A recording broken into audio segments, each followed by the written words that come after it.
The Lady of the Lake is a highly mysterious character in the Arthurian legends.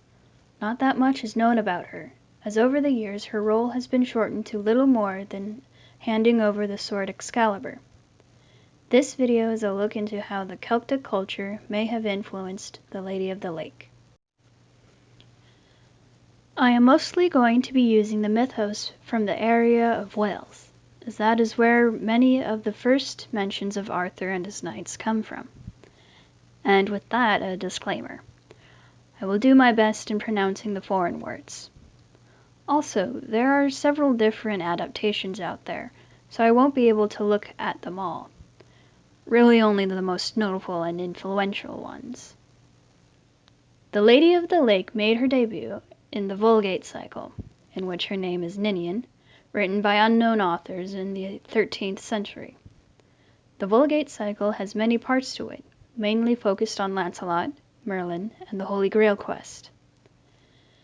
Ninian's main role was in raising Lancelot du Lac to eventually become a Knight of the Round Table. Now, while many of her teachings were more about Christian virtues and chivalry, other aspects of her character are a little more along the lines of a sort of fey creature. The lake in which she resides, even if it is only used as an illusion to hide her realm, can still be seen as a sort of connection to the other world in Celtic mythology. The Garegeth Annwn are female-like fairies in Welsh mythology.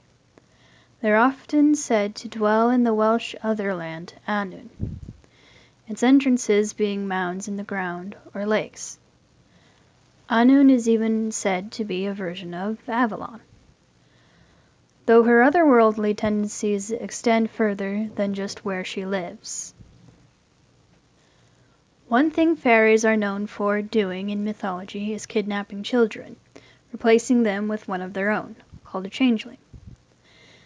Ninian takes Lancelot from his mother, who had been grieving the death of her husband too much to notice. While Ninian doesn't replace Lancelot, her actions are still somewhat consistent with that of a fae. She even takes two other boys, Lancelot's cousins, as they had essentially been abused. She also occasionally uses trickery and magic, two more things often associated with fairies. In the post-Vulgate, including Suite de Merlin, the Lady of the Lake uses more of her trickery. She tells Merlin, who had been chasing after her for her affection, that she would be with him if he taught her what he knew of magic. After she knew enough, she trapped Merlin in stone. This part of her story returns in Morte d'Arthur, written in the 15th century by Thomas Malory. Her teachings of chivalry return as well, albeit of a different form.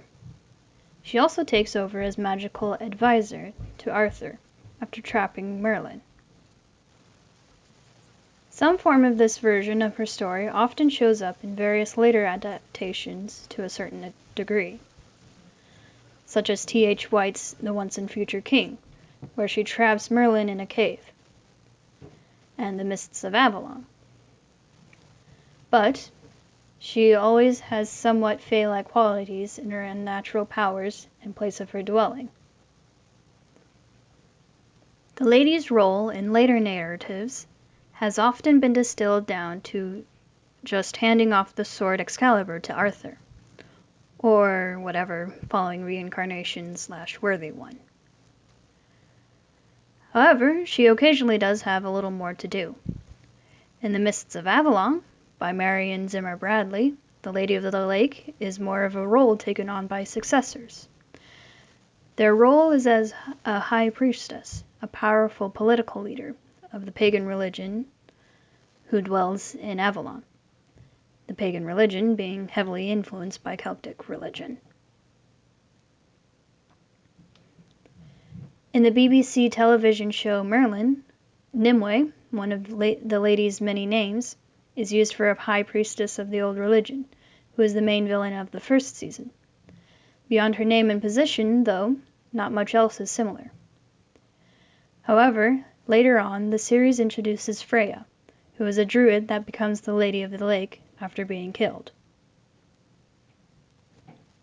Druids, in Celtic culture, were people generally regarded as knowledgeable about the natural world and traditions. So while she isn't a high priestess or fae-like being, she still has some influence from Celtic culture.